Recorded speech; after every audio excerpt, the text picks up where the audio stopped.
The base is dropped on another edition of Soccer Down here, October 15th. Getting ready for CONCACAF Nations League tonight. United States in Toronto to face Canada. Outside of facing Mexico in the Gold Cup final and facing Mexico in a friendly, this is the biggest game since Greg Berhalter took over the United States men's national team. And it's the first time he's had to go on the road in a competitive match. It's the best, replica of what World Cup qualifying will be for the U.S. And it's against an opponent who is pretty motivated for this one. It's been a long time since Canada's defeated the United States, and this could be the best generation of Canadian talent that we've seen in quite a while, honestly. It's going to be an interesting one. We'll get into all the subplots this morning, along with looking ahead to MLS playoff action starting on Saturday. The international break ends today, and I know for some, that's a great thing, and people are celebrating. For others, they're really excited about the games we'll see tonight. The other big one would be Mexico hosting Panama in CONCACAF Nations League at the Estadio Azteca. That's Tata Martino's first game at the Estadio Azteca in charge of Mexico. They should be fine. It's Panama. It's a game they should win at home, but you never know these things, and that's what the whole Nations League concept is about. John, we talked a lot on Soccer Over There last night about, is this a big game? What does it mean? What are you looking to get out of it? I don't know really what the consensus is from the fan base, from the media about the importance of this game. It seems to be a lot of mixed signals, and it seems to be a situation where some people are taking it seriously.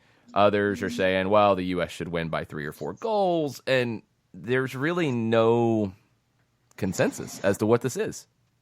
No. And when you have a motivated Team Canada, and everything that John Herdman is discussing, it's like we're building on what we've learned. Everyone's raring to go. This is massive for us. And, then you have Mark Anthony Kaye mention that this match is the jumping off point possibly for the next decade when it comes to Team Canada. And then when you have the match itself not being broadcast on any of the major networks in Canada because the Maple Leafs are playing the Minnesota Wild tonight and the Raptors are in preseason. Yeah, I mean, what is it being broadcast on? I think it's what is it? The one soccer.ca, I believe. Well, that would have nothing to do with what else is going on in Canada. That would be they bought the rights because they've been buying up a bunch of rights. It's the equivalent, although I think it hopefully is at a little bit higher quality than Flow FC, who bought up the English language rights outside of the U.S. matches. I think outside of the Mexico matches too, but I don't know if anybody's actually putting the Mexico matches on in the U.S. in English. One Canada CA, they've got the Canadian Premier League. They've been pretty aggressive. I think they bought up the national team rights in general. So, for me, everybody's wondering how to watch it and stream it, but it's not on TSN. It's not on Rogers Sportsnet. And so you're going to have to go to a different direction than you have in the past when it comes to watching this match tonight. See, but that shows you, I don't even think it has to do with CONCACAF Nations League. That shows you where the Canadian national team is in the just consciousness of Canada. It's not what it used to be. TSN, I would assume, had the games for a long time. Maybe Sportsnet had them.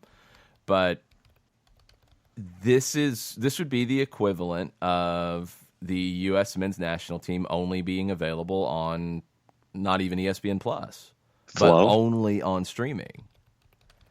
That's where the team is right now in Canada. It's where they've been. Is probably the better way to put it. I don't think ultimately it's where they will be. This feels like a group that can take them to a different level. This is a very talented Canadian roster. There's a lot of potential and a lot of good young talent here that can lift them to a whole nother level. But right now, I think the general reaction, and judging from the ticket sales, this is seemingly what the vibe is in Canada. Show me. Yep. Yeah, I mean, it's as you were discussing it right there, that it was popping into my head that this is a Missouri match for Canada, and you got to show me what's going on, and that is the vibe that I've gathered more than anything else about this match from the Canadian viewpoint. Players can say everything they want. John Herdman can say everything that he wants about how important this match is, but past history, team development, regardless of whether you're playing the U.S. or not, just where Team Canada is right now, everybody's like, yeah, okay, so let's see it. Yeah, I mean, I think it'll end up being a good crowd in Toronto. I don't think it's going to end up being a sellout. Last I saw, had sold over 15,000 tickets for tonight as of yesterday afternoon at BMO Field, which can go up to 27,000 if I'm not mistaken. So you'll have a walk up, but will you get to 20? Probably. Yeah. Probably. That's what I'm thinking. That doesn't mean it won't be intense. That doesn't mean it won't be the group that is there will be fired up. But, I mean, this is a game that I think from a Canadian perspective, there's just this wait and see because Canada has been so close so many different times and hasn't been able to get over that hump. Yeah. For me, it's Lucy, Charlie Brown, and the football. You all those times that Lucy's got the football ready to go and tells Charlie Brown to come up and run up and kick it, and then you get the football pulled out from you as you're trying to launch it, through the uprights into the fall sky. So, Is Charlie Brown finally going to connect with the football? Is Wile E. Coyote finally going to catch up with the Road Runner? That's what this appears, to me from a bunch of different perspectives. So it's interesting looking at the broadcast rights in Canada. Here, the U.S. rights were pulled out of Nations League, and I'm assuming that was probably due to existing contracts that could not be avoided, that a match involving the U.S. men's national team was not going to end up on something other than the partners that Soccer United Marketing has set up. In Canada, everything Nations League is on One Soccer. Everything. And it's very clear in saying Canadian Soccer Association organized events, including World Cup qualifiers, are on TSN in English and RDS in French. This is a Nations League match, so I guess there's just no option for it. It's a little weird, but that's where you're at with this Canadian national team. So yesterday you had a chance to check up with a friend of the network and get his very, I think, on-the-ground thoughts about this Canadian national team and the importance of this game tonight. Yeah, Joseph Basic, our friend from the Barn Burner Network up north. And Joe is based in Toronto, and he's been based in Toronto for decades and has worked in the industry and has seen everything from the sports landscape work its way forward. And pretty much everything that you and I have been talking about in the first 10 minutes, he pretty much reinforced in the conversation that we have. The full conversation is available on the SDH app and on Spreaker and all the different ways that you can access everything we do on a daily basis. But yeah, a lot of his stuff was pretty much his perspective was that the fans are going to have to be shown that Team Canada is where John Herdman wants it to go. Yeah, here's Joseph's thoughts about what Canada has to accomplish tonight. If Team Canada wants to show that this team is different, they not only compete and hold it to a draw, they win. Am I saying that Team Canada would win? No. But if they are a different team, maybe they lose 1-0. Maybe they tie 1-1. But if they come Tuesday night, play USA, doesn't matter who USA have, and lose 3-1 or 4-0 or something, then all this talk is just talk. You got to say, okay, he believes in the team. He believes that they're different. Well, now it's time to prove it. Prove it to them, prove it to everybody on the team, and prove it to the entire nation that they're different. Once they show that they're different and they can compete and they can win, Canada will go behind them. Would get behind them. Hey, it's a big victory over the U.S. Canada beat big victory over the U.S. They will play up big. But if they lose 3-1, it's the same Canada. Let's turn the channel on what are the Leafs doing. Yeah, when you get into the whole same old Canada, you're talking about a country that, honestly, it's surprising when you think about it that they've only been to one World Cup.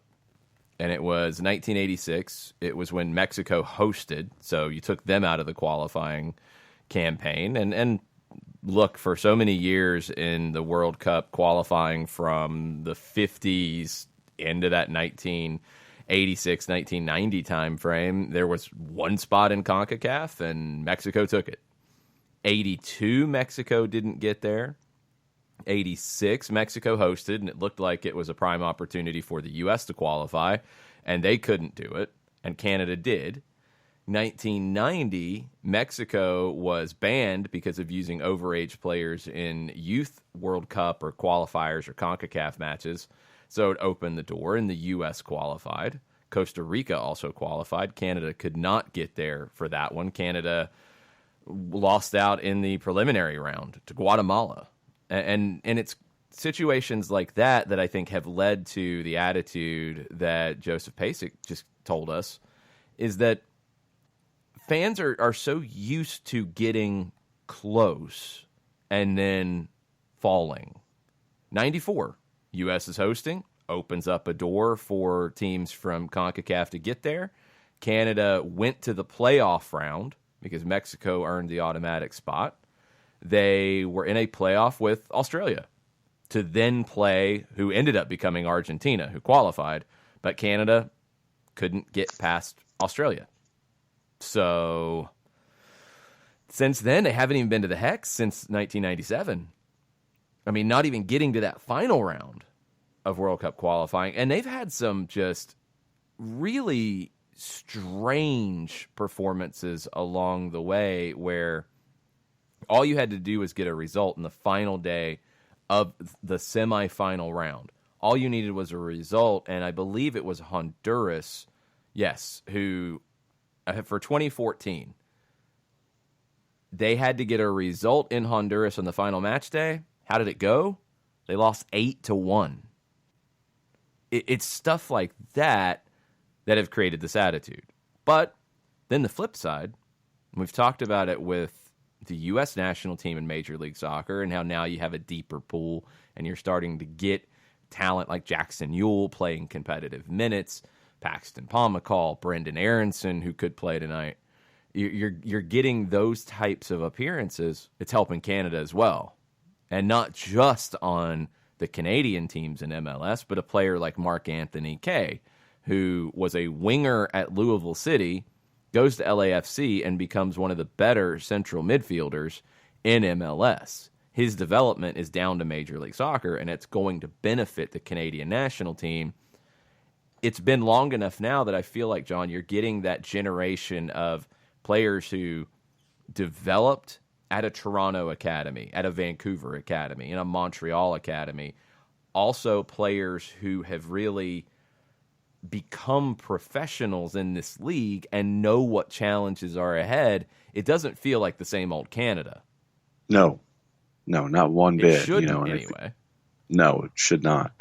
And when you have a Jonathan, when you've got a David, when you've got an Osorio, when you have a Piet, when you have a Mark-Anthony Kaye, when you have a Davies who's involved, when you can bring in a Junior Hoylett from the Sky Bet Championship or the EFL Championship and have him as a part of your lineup. I mean, this is not pushover city that you're going to be visiting tonight. And, we've talked about what Piet has said about this particular matchup and how fired up he is and how fired up apparently an entire country is now about wanting to take on the U.S. men's national team. So you have all of these different elements that are piecing together. And no, this is not even your older brother's Team Canada. This is not your father's Team Canada. So I've seen a lot of folks who've had predictions that have been pretty close tonight, and that's what I'm anticipating as well. I'm not anticipating that Lucy pulls the football away once again when you get close, even though the second leg is a month from now. No, it shouldn't be. And remember, it is a group. It's not exactly a playoff with U.S. and Canada, although it's going to come down to U.S. and Canada. Cuba's still in that mix and will be affecting goal differential probably in the only way they affect this group. The U.S. was one better than Canada in the win at home, 7-0, as opposed to Canada's 6-0 over Cuba. Canada won 1-0 in the Cayman Islands. You would expect the U.S. to hopefully put up more than that in the away leg to Cuba. But this is a game where Canada has so much on the line, not just in CONCACAF Nations League, but how it ties into Gold Cup and FIFA rankings. Because that is maybe the even bigger motivation for Canada, is how you get into the Hex. The final round of CONCACAF qualifying this time around is to be in the top 6 in the FIFA rankings next June. Canada's number 7 right now. They've got to get some impressive results in meaningful matches. You can win a couple friendlies. That doesn't really give you much in terms of the point system. If Canada wins both games against the U.S., according to experts who know how the point system worked and have broken all this down, if Canada beats the U.S. twice in this competition, they'll go into the Hex. They'll get into the top 6 because nobody else can get that many points. Is that likely? No, I don't think it is. I think Canada can get a result tonight. I think Canada can get a win tonight.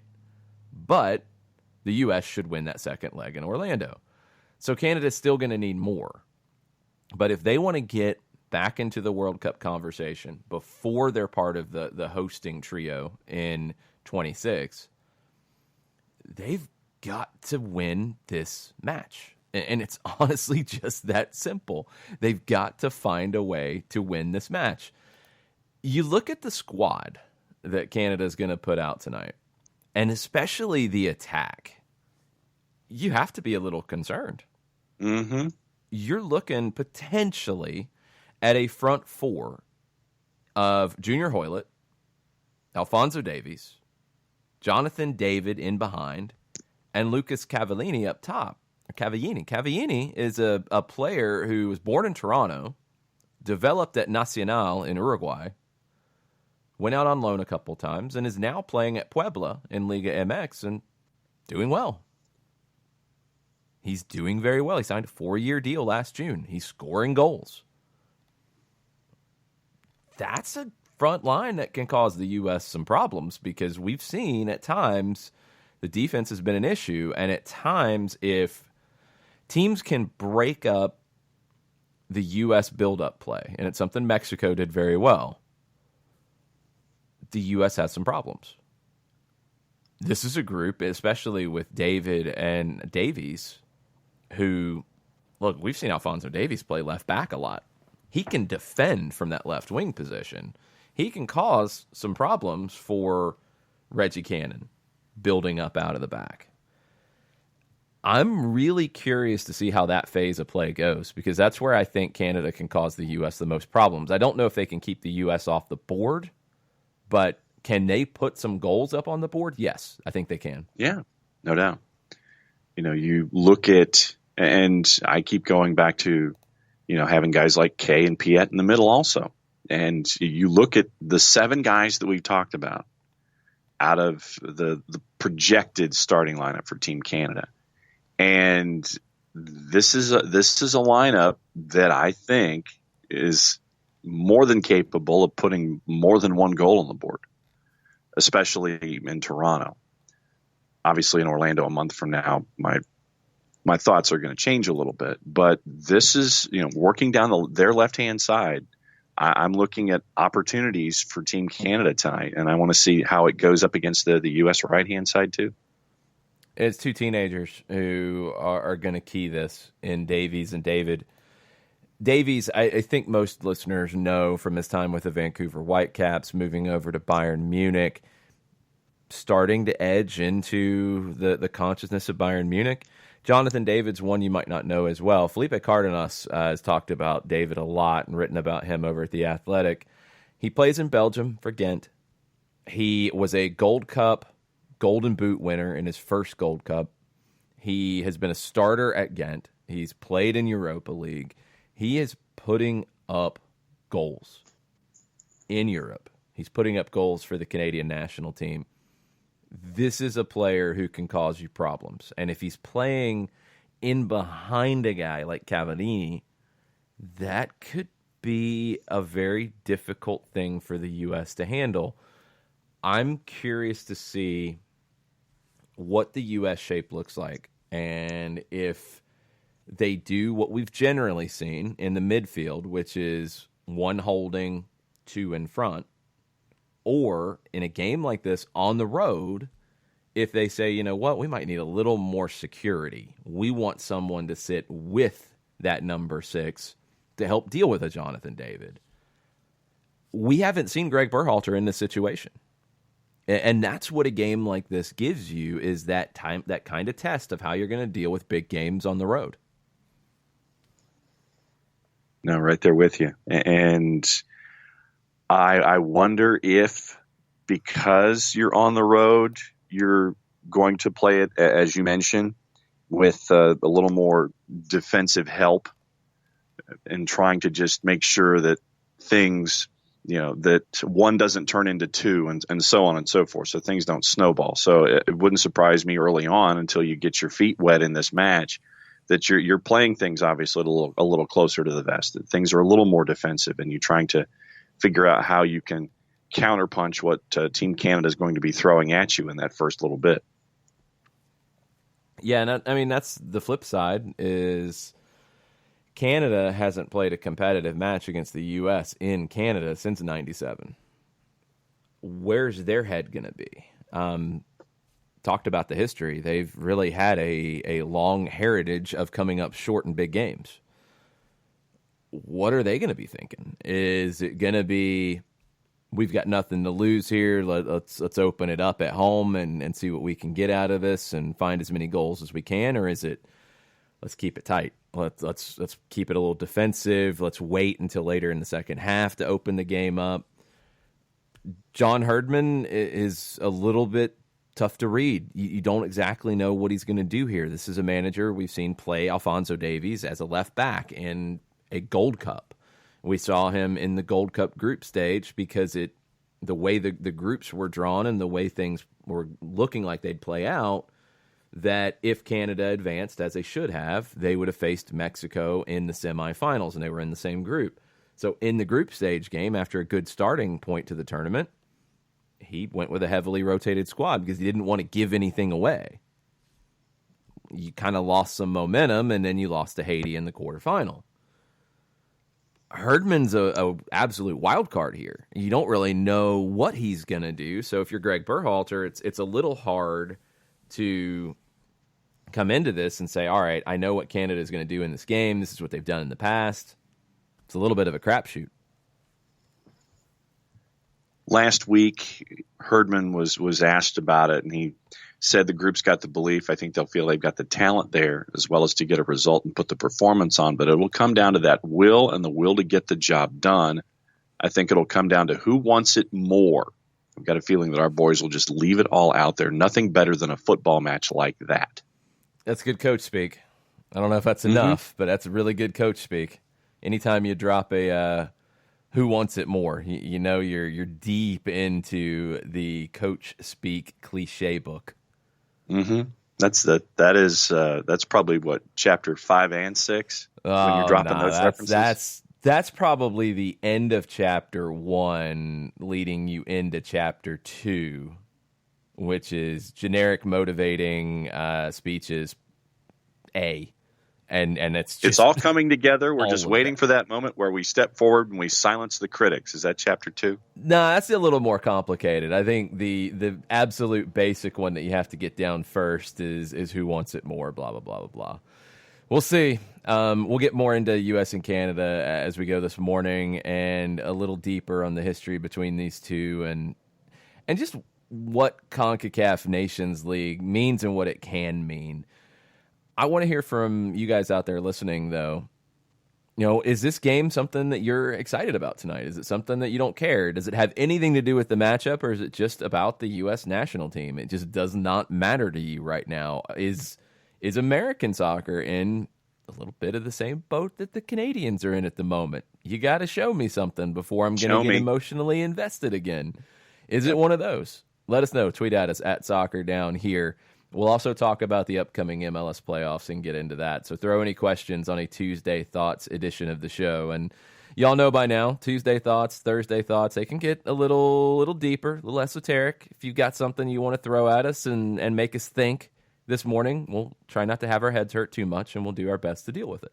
We're going to take a quick break, though, and catch our breath. We'll be right back after this. Looking for future leaders we can trust and believe in? Look no further than the high school student athletes right here in Georgia. High school sports teach young people how to be effective leaders. It begins by making their grades and being on time for practice. It includes learning to listen, following directions, accepting responsibility, being a good role model. And it's about respect for officials, opponents, the rules, and each other. The result? It transcends sports. It gives us hope for the future. High school sports. There's so much more than just a game. This message presented by the Georgia High School Association and the Georgia Athletic Directors Association.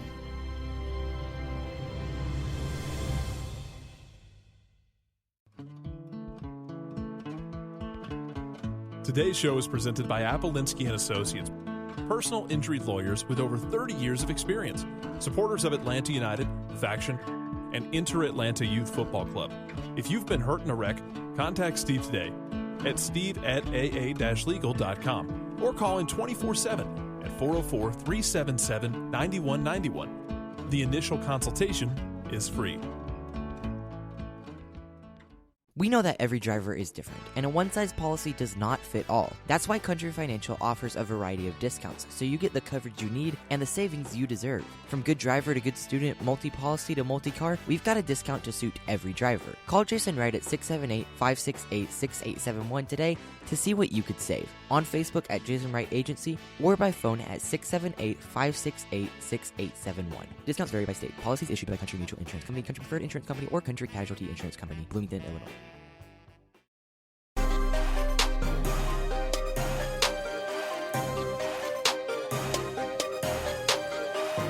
Welcome back. Soccer Down Here. October 15th, it's match day for the U.S. men's national team at BMO Field in Toronto against what should be one of their big rivals, but it's not, in Canada. They've only played 33 times in history, which just seems crazy to me. 14, 8, and 11, the U.S. leads the all-time series, not dominant. For a long time, Canada had the better of the U.S., and then Canada couldn't get past Mexico to get into a World Cup. We've already mentioned the last competitive match. You have to go back to 1985 for a win by Canada over the United States. That was in a friendly at BC Place in Vancouver. The last time they won in a competitive match was in November of 1980 in a World Cup qualifier for the 1982 World Cup in Spain, where neither one qualified. That's what Canada's looking at here. You know, this is... I think CONCACAF, and we've had this conversation a lot about what you want CONCACAF to be if you are the U.S. or Mexico. These are the kinds of games, John, that why you have a Nations League. Because for a Canada who is trying to get off the ladder and get up to that level at the top where you would think they could be, where they should be, where I think they have the resources to be, where they probably should have been by now anyway. Yeah. They can't get there without these types of competitions because U.S. and Canada, Since that game in 97, that was a World Cup qualifier, they met in a Gold Cup match in 2002. They met in a Gold Cup match in 2005. They met in a Gold Cup match in 2007. They met in a Gold Cup match in 2011. That's the only times they've met in meaningful matches because World Cup qualifiers have kept them apart. Canada can't improve if they're not getting these kinds of games. And honestly, right. I think for the U.S., getting this game on the road, this is good. This is going to help prepare you for World Cup qualifying. You mentioned how games like this can help improve Canada. I think that games like this can help improve the United States just as much because of where the U.S. currently isn't when it comes to the world stage. And we had the discussion last night about Nations League, and I think that any nation, what was the country that you had mentioned? Was it Montserrat? Montserrat. They didn't play for like 3 or 4 years, and now they're unbeaten in their last 5 because they're actually in a competition to get games. Yeah. So I think that having something like Nations League, I think that a lot of folks miss the point about what Nations League can do for a national team. And regardless of who it is, for those who are ranked below 25, it can help you work your way up, and get you more game ready on an international stage. But I think what it also does and or should do for teams that are ranked, like a U.S. and a Mexico, it can help you stay sharp and make sure that you're prepared because of all of these upcoming nations, that you're still as razor sharp as you need to be for regardless of what competition you're getting prepared for. I think that Nations League helps everybody across the board. And I think a lot of folks miss that point and just think of this as just another random competition that pulls folks away for international duty. Yeah. See, I'm glad that it's a competition though. That's my issue with international breaks is when you're just playing friendlies. I honestly don't get that wrapped up into it. No. When you're playing meaningful matches, even if it is against Cuba and, yes, Canada, I'm far more interested because there's something on the line. Now, one suggestion that I do really like, there's been a really negative attitude towards Nations League, I think, since it started, and then you get U.S. beating Cuba. It's like, oh, see, this is why we don't need this. All right, you want a little more juice on it? Cool, this is what you should do. You take the 2019 Copa America winners and you take the Nations League winner next spring and you play a home and away for the Inter-American Cup or whatever you want to call it. Cool. Do that. That would be cool. That'd be exciting. I'd be excited about it. It's another trophy. Yes, it's a made-up trophy. Get used to it. It happens. That's maybe the biggest difference in mentality that I've been picking up on here lately. You look at leagues in Argentina and other countries. Mexico, for example, has the Campeón de Campeones match, the Super Copa with the Copa MX winners. They've got games that have trophies attached to it that you're like, oh, yeah, see, that doesn't really matter. Go tell the players that. Go tell the players when they're in a game, there's a trophy on the line. How old's the trophy? When was it made? Oh, it's brand new. Oh, it was made yesterday. I don't care. I want to win the thing. That means something. I want to win it. I want to be the first person to have won that trophy. Yeah, this whole nonsense about like, oh, well, it's just a made-up thing. Stop. Anytime you put a little something extra on the game and it's a little more meaningful, that's a good thing. Rise to the occasion. That's what needs to be happening here in this CONCACAF Nations League. I do love the idea of a Inter-American Cup of some kind between. If you want to take the Gold Cup winner, fine. I would take the Nations League winner because then maybe people would stop. Oh, well, this is a dumb competition, blah, blah, blah, blah, blah. Stop. Play the winners of South America in a home and away. Yeah. That'd be amazing. Got to be a 2-leg. Yeah. That'd be great. If it's U.S. or Mexico, okay, the Mexico hosts one at the Estadio Azteca, and then they go down to play at La Bombonera or El Monumental in Buenos Aires. If Argentina wins it, Argentina's actually got to win something for that to happen. Just saying. But you're going to create something very cool if you do that. And with CONCACAF and CONMEBOL trying to figure out ways to work together, and big Copa Americas maybe a little too complicated, do this. do this. It'd be a good thing. It'd be an exciting thing. And maybe people would stop complaining so much about CONCACAF Nations League. What do we have on the Twitters about this match tonight? I'm just really curious to see what people are thinking about it. A lot of folks are focused in net for the local reason. Josh Airy, what else does Brad need to do to take the number one spot for the USMNT? I like Stefan and Hamid, but experience should give him the advantage. Think it's unfair to keep the 18 World Cup qualifying failure on him. I think it's completely unfair because he wasn't even the guy. It was Tim Howard. Tim Howard was the one who, as great as Tim Howard was for the U.S. men's national team, it's a 35-yard shot that Tim Howard somehow doesn't see and keep out in Trinidad that you really want to get down to it. There's why you don't go to Russia. That and the Roman Torres phantom goal that was not a goal, that was given a goal, but you can't say anything about that because, can't complain. It wasn't a goal. The U.S. still should have went through, even with their horrible performance in Trinidad. But Brad Gazan had nothing to do with any of it.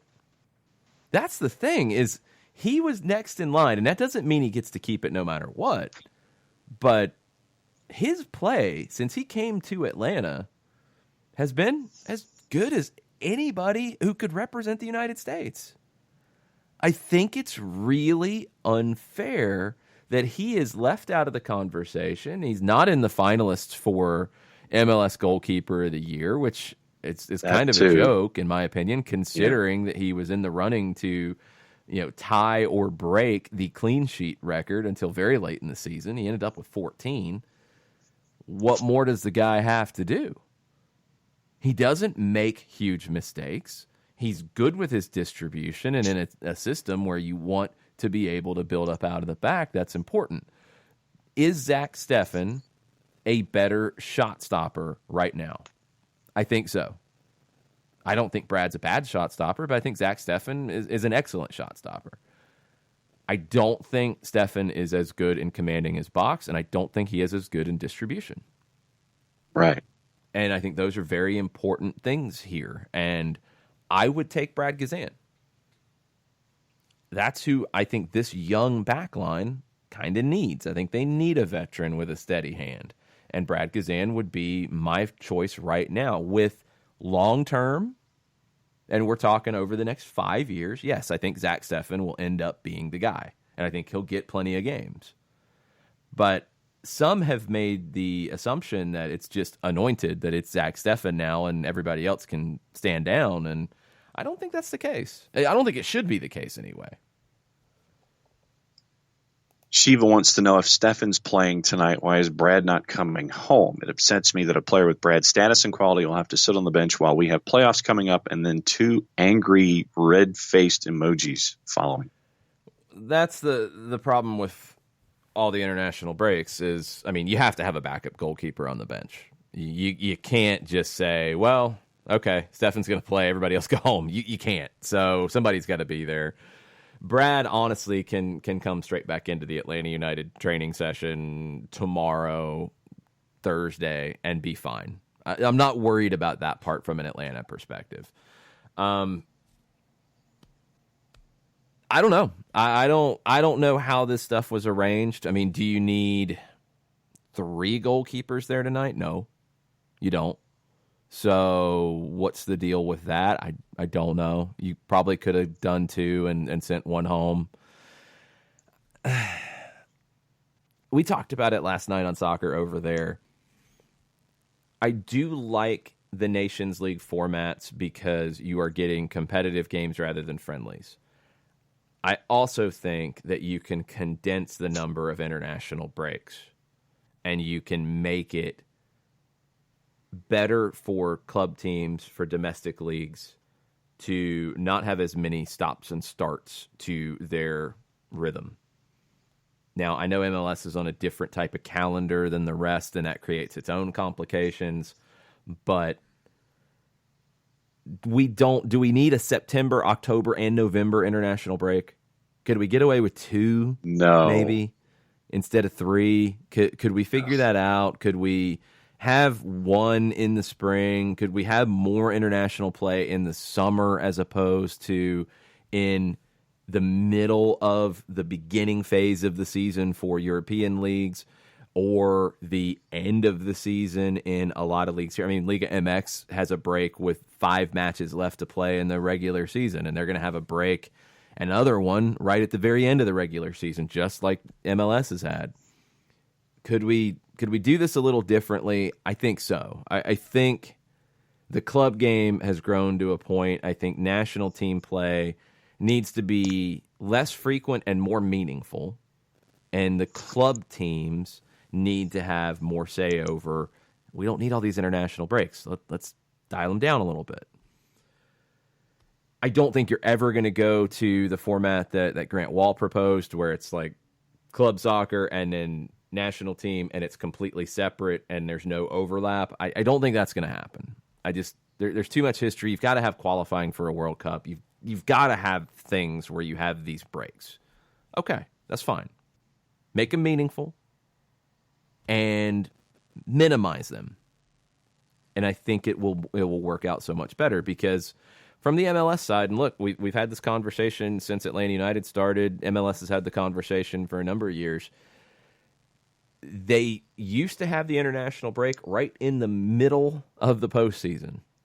Now they've moved the postseason around and changed things around and changed the schedule to where you have the break at the end of the regular season, then you play the whole postseason before the next international break. I still think you could do 2 legs in that postseason, but that's just me. They don't want to go that way. Okay, fine. It's minimizing the disruption. I do think it's better than it was last year, where you have the international break in the middle. It's still not great, and that's the part where you've got to, I think all the leagues, all the individual federations have to appeal to FIFA to have fewer international breaks. More meaningful international matches, and Nations League, whether it's Europe or CONCACAF or wherever, is the way to go. But fewer breaks. I think it'll be better for the game overall.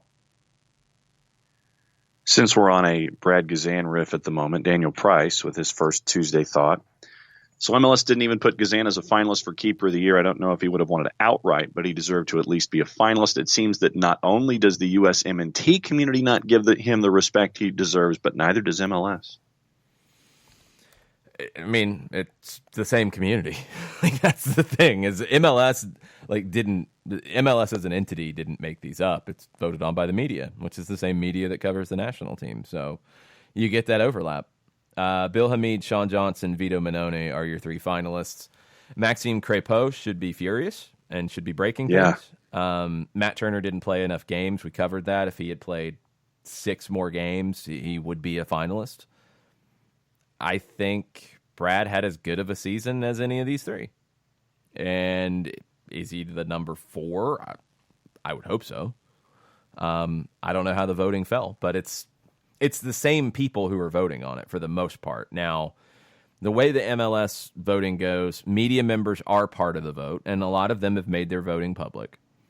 MLS club technical staffs, and you're talking coaches, technical directors, general managers, they have a vote, and current players have a vote. So it's not just the same group that does media, but they're part of it.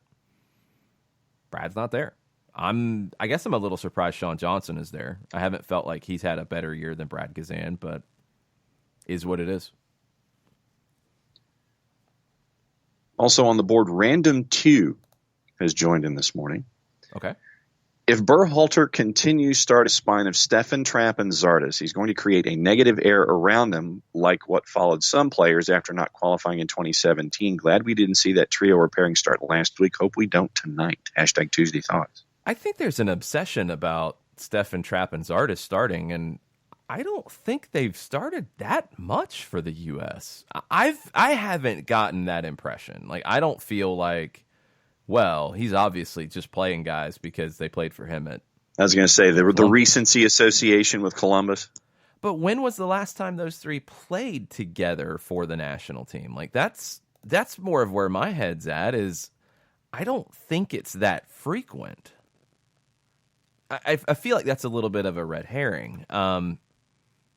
My thoughts on the 3 is Zach Steffen will be a number one goalkeeper for the U.S., whether it's now or down the road. I think he's that good. I think he will be the guy. Will Trapp, I don't think, is better than Michael Bradley right now. I don't think he gives you more as a number 6 than Tyler Adams could, and there's still a question mark about that too. I think there's 5-6 other guys ahead of Will Trapp. I think he's a very good Major League Soccer player. I don't think he has the athleticism to play that role by himself on the international stage. Jossie's artist, I've said it a million times. He's not a bad forward, but he's not better than Josie Altidore. He's not better than Josh Sargent right now, and he's not going to be better than either one. He's a backup, and that's fine. And there's games where he'll play because of injury, because of guys not being available, whatever reason. There's games he'll play because he's the number 3 guy.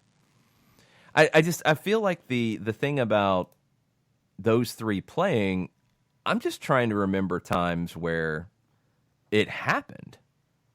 And I'm not coming up with many off the top of my head. It didn't happen against Uruguay. Did it happen against Mexico in September? Stefan, no, yeah, there it was. So it was in Mexico. Okay. And here's where I'll go with it. I don't think it's going to happen in the long term. But if you keep seeing Trapp, Zardes, Stefan in games like that one, which is a bigger game, okay, then it's a valid concern. I don't think you will, because I think both Trapp and Zardes are just too far down the depth chart. I feel like Sargent has moved up. The games in September, correct me if I'm wrong, those are the ones that Greg Berhalter did not call in Michael Bradley and Josie Altidore because Toronto had matches, right? Sounds right, yeah. So that would affect it too. And if that's part of the reasoning, all right, I'll give it a pass. I don't think it's going to be an issue long term. I really don't. And if it is, then cool. I'll stand right there with everybody and yell about it. But I don't think that's going to end up being an issue. Let's see, who else do we have this morning? Michael Head. Hashtag Tuesday Thoughts. I guess I could list a lot of reasons, but no, I do not care about this match tonight. Sorry, but until the USMNT wins something meaningful, I'm out. My malaise started with not qualifying, then got much worse with the terrible coaching search. I could go on. That sounds like Canada too, in terms of I got to see you win something first. And then that's it. Yeah, I get it. I hate it, but I get it. I understand it. That stinks because I feel like you're missing out to a degree. Should be anyway, and that's something that some people will argue that you're not actually missing out by this. But you should be missing out by not following along what's happening with the national team. And I hope that it feels like that at some point, because this should be a fun celebration of the game. It should be a fun celebration of the best players that the country has. It hasn't felt that way for a little while, or it's felt that way intermittently in recent years. And I hope it gets back to where it's like, okay, yeah, this is exciting.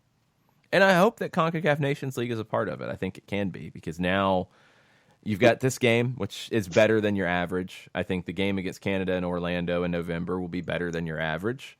I think the Nations League semifinals and final, if you get there next year in June, will be good. Good competition, 2 good games, hopefully 2. And those are good things. Those will get you excited ahead of the Hex starting up next fall. So I hope it builds, and I hope that U.S. Soccer can stop stubbing its toe and tripping over the toys that it's left in the floor. I really hope that can happen. Stepping on the Lego. Yes, they need to pick up their toys. Daniel Price, here's his thoughts. He says, I want us to win. I'm worried with Stefan being goalie. I prefer Johnson over him currently. I don't think Stefan's the best goalie for the system, capital S. If we do not win, I will be concerned the squad needs to keep getting better. Well, if they don't win tonight, I want to see how they don't win. I mean, I don't want to jump to conclusions about how it happens until it happens, and we don't know how it would happen tonight. I have concerns about Canada's speed up top. I have concerns about Canada making it difficult for the U.S. to play out of the back and what the plan B would be, those types of things. I'm not against you on Johnson being better for the system. I think Johnson's a little more comfortable in distribution than Stefan is. I think Brad Kazan's better than both. But yeah, I could see that too. I think Zach Stefan's going to be the guy. I really do. I just don't think he is the guy yet. No questions asked. I think he's getting there. The more time he plays in Germany, the more big games he gets. And he's got to add more to his game in terms of distribution. That's still the weakest point for me. And in the type of system that Berhalter wants to play, I think it needs to be better, or you're always going to have that limitation. And once teams figure out, all right, we can press, we can make them go back to their goalkeeper, and they don't necessarily want to because they know he's not the best in that situation. We make them do something they don't want to do. Mistakes happen. Boom, we get something out of it. And we've seen it happen with Stefan at the national team level. And that's the trade-off you make in playing this way, which I've said many, many, many times. I think it's worth it to try to build out of the back because you can create more that way than playing scared, not trying to build out of the back. But if you're going to do it, you need to have the best personnel to do it. That's the key. Mm-hmm. Yeah, Daniel says, if we don't see improvement, I won't become emotionally invested. Been burned too many times so far. I think what helps the USMNT is good buzz and a rework in marketing and various other things. And here's my hallelujah for the morning. They need to lower ticket prices and increase accessibility. Go to more stadiums within larger markets. Yeah, I mean, it's an easy thing to say, like lower ticket prices and everybody be happy. Yes, obviously. There's a price point you've got to hit. Yeah. It is a business. I mean, we can't lie about this. It is a business. Yes, I know that the United States Soccer Federation is a nonprofit. I know, and people think that means they should do X, Y, and Z. It's not quite that simple because they're a nonprofit. They still have to operate in a lot of ways as a business because that's how the best nonprofits operate. If you don't operate that way, you're going to have some problems that you've created for yourself in terms of sustainability. So I don't know what that number is. I don't know what their expenses are on a match day. I don't know what their expenses are to rent a stadium. I don't know what kind of money they have to pay the players for that game. I don't know those things. I feel like the prices have gotten way out of whack too fast. You know, I guess we all kind of get used to prices for things going up. You know, it happens over time. Yeah. These feel like they hit a rocket ship in the last couple of years at a time where they should not have been going up much at all, if any, because of the way the performances have been. That combination has been the problem. If they were coming off of a quarterfinal at the World Cup in 2018, I don't think there'd be the same complaints. I don't. I think there'd be some because they went up too fast, but I don't think it'd be the same. I do agree about the marketing. It's not good. It's got to be better. It's got to be broader. It's got to make you want to get behind this team. Like, I want to know what Greg Berhalter wants to accomplish. I want to know what it means for these players to represent the United States. I want to know what this game means to them. I want to hear from them. I want to see videos with them. I want to get the things that you're used to getting at a club level going into a match. There hasn't been much of anything on this. And no. Yeah, it's a CONCACAF Nations League game and it's in Canada. Okay, fine. It's actually going to be televised in the United States and people would probably watch it. You might want to give them a reason to. Talk about the history. Talk about how you've dominated Canada. Be a little edgy if you want to talk some trash. Do something to get people excited. Because right now you're going into one of the biggest games you've had since you failed to qualify for 2018, and there's no buzz, no excitement, no nothing. No. Just nothing.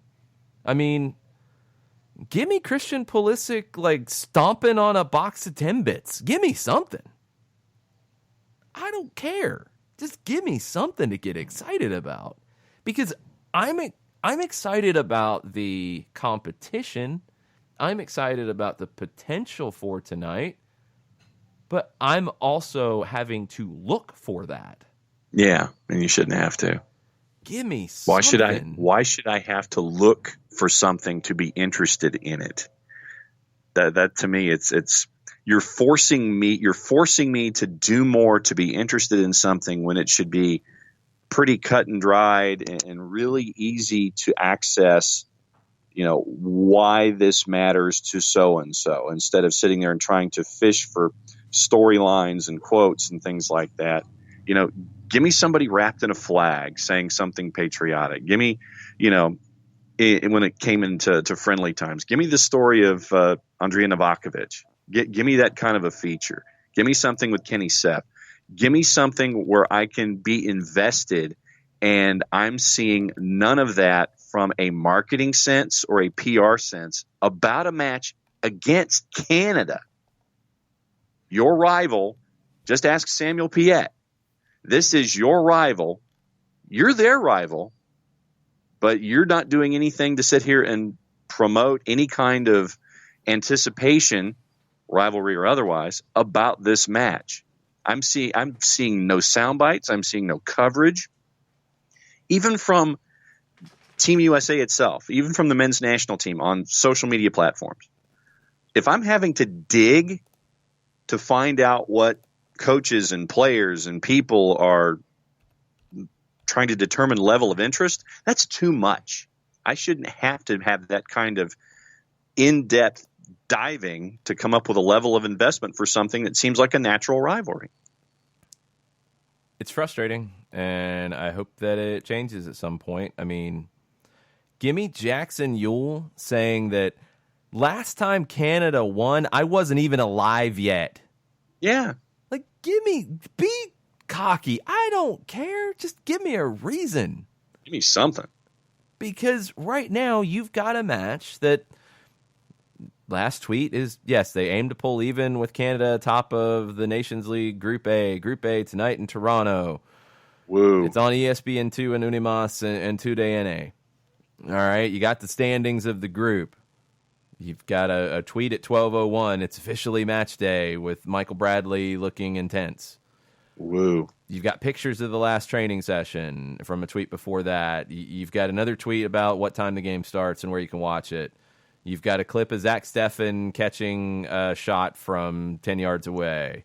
You've got a tweet of jogging. It's just bland. Like, give me more. Team Vanilla SC. That's what it feels like, and it shouldn't. Nope. It should not be feeling this way. Come on, United States Soccer Federation. Let's get some decent marketing and get some excitement about this game. Get your GoBots in line. Yes, the GoBots. Well, the GoBots haven't been on the case with the Open Cup draw, so I think they've dropped the ball on the marketing at this point. Maybe they'll get replaced by Transformers for the next cycle. I don't know. We're going to take a break. More than meets the eye. Yeah, something. We're going to take a break and come back right after this. We'll get into the MLS playoffs on the other side. A ranger station. I'd like to report a bear hug. Okay. I put out my campfire and Smokey Bear hugged me. So you drowned the fire, you stirred it, drowned it again, and felt that it was cold? Uh-huh.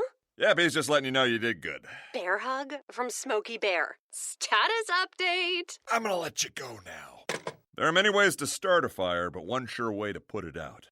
Learn how you can do your part at SmokeyBear.com. Sponsored by the U.S. Forest Service Ad Council and your state forester. As a business owner, you know that every year brings new challenges and opportunities. The success of your business demands expertise and focus. And Country Financial can help you keep that focus by helping ensure you have the right insurance protection in place to meet your goals. Jason Wright can help you create a customized insurance plan that has coverages designed just for your business. Give Jason a call at 678-568-6871 or reach him on Facebook at Jason Wright Agency. Coverages vary by state. Policies issued by Country Mutual Insurance Company, Bloomington, Illinois. This is what matters. This is beyond X's and O's. This is the difference mutual respect makes. This is what character looks like. This is what defines us in Georgia. This is sportsmanship. School sports. It's not the outcome that matters most, but the way the games are played. This message presented by the Georgia High School Association and the Georgia Athletic Directors Association.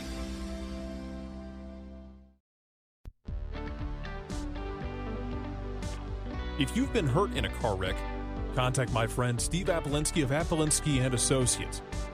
He's been representing individuals for over 30 years throughout Georgia and Alabama. Email him at steve@aa-legal.com or call him 24/7 at 404-377-9191.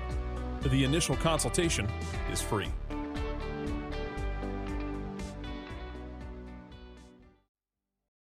You're listening to Soccer Down Here daily on SDH Networks, a division of OSG Sports. Find us at Soccer Down Here on Facebook and Twitter. The time is now the top of the hour. Peep, y'all.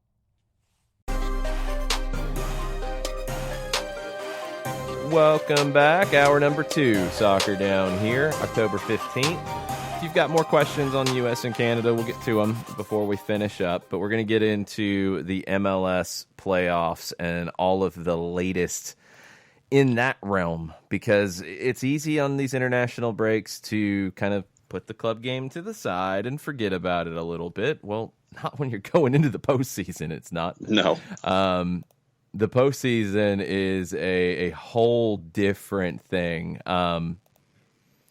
This is weird because of just what these games look like this weekend, and you wonder after a break how things are going to end up looking. You've got Atlanta hosting New England on Saturday, 1 o'clock kick. You've got Seattle hosting Dallas, 3:30 kick. You've got Portland hosting RSL hosting Portland, 10 p.m. kick on Saturday night. You've got Minnesota hosting the Galaxy Sunday. There's big games. I don't know who feels like the biggest upset special to keep an eye on. The 4-5 game is generally where you go in any kind of bracket. You look at that narrow difference in the seating. Toronto, DC at BMO Field. I feel like Toronto's a pretty comfortable favorite there. DC, and it's probably the draw to Cincinnati on decision day that forced them to go on the road in this match that made me lose all faith in what DC United can be. On the other side, that Galaxy-Minnesota game, yeah, I feel like Galaxy fell into this spot, so Zlatan scares you. But I think Minnesota's a really good team. Yeah. And I feel like they're a pretty comfortable favorite. I don't know where the upset might come from on paper.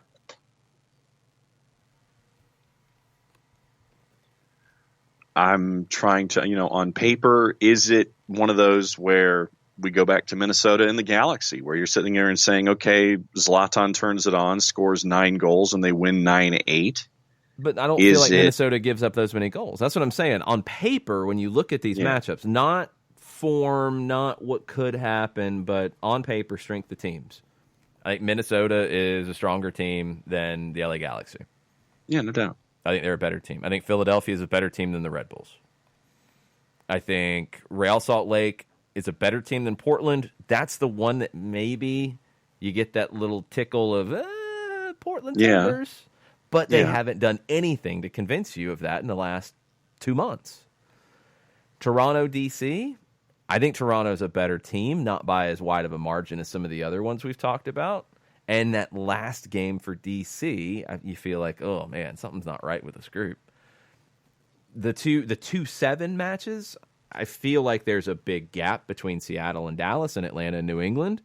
Doesn't mean an upset can't happen, but outside of the Portland game, I think I'm a little blinded by seeing Portland do what they did in the postseason last year and knowing Giovanni Savarese in these kinds of matches, what he's comfortable doing. He is comfortable mucking that up and making it a defensive battle and looking to hit on the counter and winning 1-0 and driving you insane. He's comfortable doing that. That's the one that I feel like has the best chance for an upset at this stage. Now, injuries and different things can come into play. Teams can slip up. Like, upsets can happen. But I feel like the higher seeds, the favored teams, the home teams in this round, have significant advantages. Yeah, this is, it seems to be a very chalky weekend if you're looking at that kind of stuff. But yeah, to your point, I think that Portland could completely and totally just get it through 90 minutes. Looking at our friends from Odds Shark right now, they're predicting fairly decent margins when it comes to the matches. They have Atlanta United predicted winning 3-0 to give you an example. The Sunday matches, they have as tighter scores. Minnesota, LA, Philadelphia, New York, those they have with the smaller margins. But everything on Saturday, they have predicted at least a goal difference of 1.5 or more. Yeah, I mean, it's just what it looks like, you know? I mean, Atlanta over New England this season, dominant. 5-1 total score between the two. And yes, the first one at Gillette was a very different New England Revolution, but they've been the better team. And yes, there are big questions when it comes to Miles Robinson. And I will consistently put my hand up and say I'm not expecting any news. I'm not expecting an update, period. Frank speaks to the media on Thursday. If there is an update, it will happen then. I would not be surprised if there is nothing until the lineup comes out on Saturday because of the chaos that it plants in Bruce Arena's mind of what Atlanta might do if Miles Robinson is not available. Because I could see them go to a 4-man backline and play in a very different way than they've played in recent matches. And if you're Bruce Arena, now you're kind of like, oh man, it's good that they might not have Miles Robinson, but now I have no idea what they're going to do. I have no idea how they're going to line up. You want to keep that seed growing in his head for as long as you can. So I'm not expecting any updates. That's the biggest question mark about that match. New England pretty much is what they are. We saw it on decision day. We've seen it down the stretch. They're not an easy team to beat. They're a team that's struggling to get clear wins. They've struggled to do that for the last couple of months. I think you have to do more than just play for draws if you're that team. I don't think New England's good enough defensively to do it. I don't think Dallas is good enough defensively to do that in Seattle. I'm not expecting it at all. Dallas did get a win over Seattle in Frisco in June, and it was a scoreless draw in September. So if you're looking for, well, Dallas has had some success. Okay, that's nice. The last time Dallas actually won at CenturyLink Field was 2011. Dallas is just too inconsistent for me. Seattle should be the better team. Now, there's questions about Nicholas Lodeiro. He was dealing with a back injury. Back injuries are not ones that just go away completely. Everything's fine, no problems. It could linger. It could be a problem, but I think Seattle comes in with a Jordan Morris in good form. Dallas comes in with the Cobra in pretty good form too, though. I don't know if you've been paying attention to their Czech Republic forward, Ondrasik, who started the season trying to get minutes with North Texas in USL League One. He's getting goals. He had a goal against England during the international break. He had 2 goals against Kansas City on decision day. He had 2 assists yesterday in the Czech Republic match. He's feeling it. Against the Seattle team that defensively has had a few issues, maybe there's a lifeline for Dallas. I'm trying to talk myself into it. We have it. We actually do have a Miles Robinson update. Okay. I'm surprised. From Felipe and from Joe Patrick. Felipe, club staffer said Miles Robinson's injury is a left hamstring. He'll be listed as week to week. Okay. I'm really surprised that's the case. That's not saying he's out on Saturday, though. No. It's just saying he's listed as week to week. And I know Shiva's already assumed that he's out on Saturday, which is very possible. I mean, let's be real. A hamstring Friday, enough to pull him out of camp, although you could be very cautious on that. Yeah. But to be ready to go a week later, that's a big ask. But we've seen that happen before, too. So yes. I'm still going to wait and see a little bit. Five-stripe daily. Don't underestimate the role of gamesmanship in these things. Yes. Five-stripe daily with our discussion that led off the hour. Five-stripe hates to say it, but judging by the way that every team in this state has imploded this week, I wouldn't be shocked if the big upset of the week is NER pipping Atlanta United. I don't think the New England Revolution have anything to do with the St. Louis Cardinals, with the Arizona Cardinals, with South Carolina Gamecocks. Who else? Anybody else? Did I miss anybody? I guess we can talk about Duke beating Georgia Tech if you want to throw that in. I don't think it has anything to do with it. There's no crossover in feelings. The guys are not going to feel down because the Cardinals knocked the Braves out. They're not stewing in the locker room. Man, if only Folty had pitched better, we might have a chance. I don't think that's going on. Only Money Matt had made that PAT. Yeah, seriously.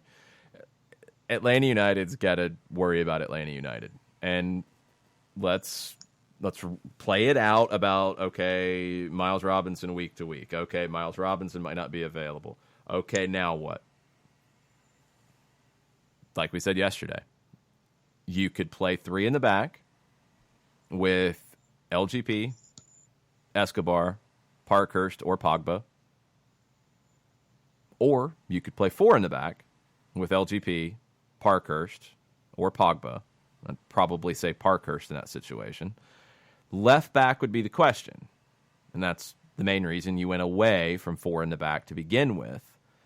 Mikey Ambrose is healthy now. You could play him at left back. He hasn't played in MLS in a little while. You could play Michael Parkhurst at left back. We saw that. That's different. That honestly tweaks into more of a true three-man because Parkhurst isn't going to go as much, but he could. You've got some scenarios, and now you've got, honestly, you had since Saturday to start thinking about it. You've got training sessions to work on what you want to do. And going to four in the back, they've played four in the back this season. So it's not starting from scratch, you know what I mean? Yeah. It's a possibility. It's also a possibility to stay where you're at and play Escobar, who has the speed to cover. I don't really like him centrally as much, and he's going to have to be maybe a little more disciplined in his positioning if he's going to be the one who is covering. Or you're just going to have to make the other tweaks. And one of the tweaks could be Jeff Lorenowitz playing as a six and staying at home. Like sitting, protecting those back three. You don't want to get in 1v1 situations with any team in the postseason, but especially New England with the way they play. You don't want to let Matt Turner hit that long ball and give Gustavo Bo, Carlos Heel a 2v2 against Franco Escobar and Leandro Gonzalez-Perez. You don't want to live that life. So how do you avoid that? Is it Lorenowitz sitting more in front of them and staying home? Is it your back three being more conservative? Is it Escobar being part of that back three and really being the one who drops in behind to chase things down? Is it playing four in the back and playing two holding midfielders? That's a possibility too. You've got a lot of different options here, and you've got time to do it. Now, this is the worst timing to have to do this, but at least you do have days to prepare for it. Go back to the Houston match. You're coming off of the Seattle game where Breck Shea's injured. You know he's out. Franco Escobar, yellow card. You know he's suspended. You know on Sunday when you get on the plane who you're not going to have. And you have Monday, regen, Tuesday, whatever, and you're playing on Wednesday. And you went to the 3-5-2 that this team had played some, not in that exact permutation, and not with those same characteristics, and it did work, but it evolved a little bit as we went. Now you're at least going back to something, if you go 4-3-3, that you did for a pretty good while this season. You've got players who can play it. The left back's the question. Or you're going to a 3-5-2, but you've got to get a little more defensive with it, kind of like we saw in Montreal, right? Where your wing backs stay home a little bit more, you're sitting a little bit more, you're more defense first. It's going to be fascinating. I mean, it's awful timing, and it's something that you hope clears up quickly, but welcome to the playoffs. These are the things that happen late in the season, and Atlanta's not the only team dealing with this type of stuff. Yeah, much like the way that I look at any kind of injury designation, and going back obviously to Joseph, and we saw about his recuperative powers, but my default when it comes to looking at injury information in the postseason is always the Stanley Cup playoffs with the National Hockey League, because there is subterfuge, there is, I'm not going to say misinformation, but I'm going to phrase it as creative ways of designating injuries to have your opponent continue to have to prepare for different eventualities. It's a lower body injury. Dude could have a broken fibula and they'll call it a lower body injury. That's true. And it is, getting taped up, strapped up, having things immobilized and getting out there and playing. So word to everyone who sees any kind of information about anybody on any team in a playoff scenario, whatever they say, take it at what is being written down, but understand that there's probably depth to it that no one is going to be allowed to understand or discuss. A lower body injury could mean a bunch of different things. Week to week could mean, yeah, he'll play later this week. So it's just remember your phrasing and try not to take things as they're being read. Sometimes reading literally into things might be just the best way to understand things going forward. All I'm saying is if the lineup sheet comes out and Miles Robinson is in it on Saturday, I will probably laugh. I will probably just start laughing because good on you for pulling that one off. We'll have to wait and see, but it doesn't sound great with that update from everyone at the Children's Healthcare of Atlanta training ground. I don't know if it'll be addressed in detail afterwards. I don't know if Frank will speak on it on Thursday. I would assume that Frank will comment on it then. I don't know if any of the players will. I know Michael Parkhurst was on 92.9 The Game this morning, and I haven't heard the interview yet, but Mike Conti said that it didn't sound optimistic. So that's where you're at. You have depth for a reason. You work in different ways of playing over a calendar year for a reason. Here's your reason. This is where you're at this point. You want to get him ready to go, hopefully for that second game on the Thursday, if you get past New England, which you should. And if not then you really want him for an Eastern Conference final. And that's what you're trying to get to. You got to think big picture. You also got to think survive in advance, and that's a tough thing to balance at this time of year. So we will keep you posted on anything else that comes out about Miles Robinson. We're going to take a quick break. More about MLS playoffs right after this. Looking for future leaders we can trust and believe in? Look no further than the high school student athletes right here in Georgia. High school sports teach young people how to be effective leaders. It begins by making their grades and being on time for practice. It includes learning to listen, following directions, accepting responsibility, being a good role model. And it's about respect for officials, opponents, the rules, and each other. The result? It transcends sports. It gives us hope for the future. High school sports. There's so much more than just a game. This message presented by the Georgia High School Association and the Georgia Athletic Directors Association.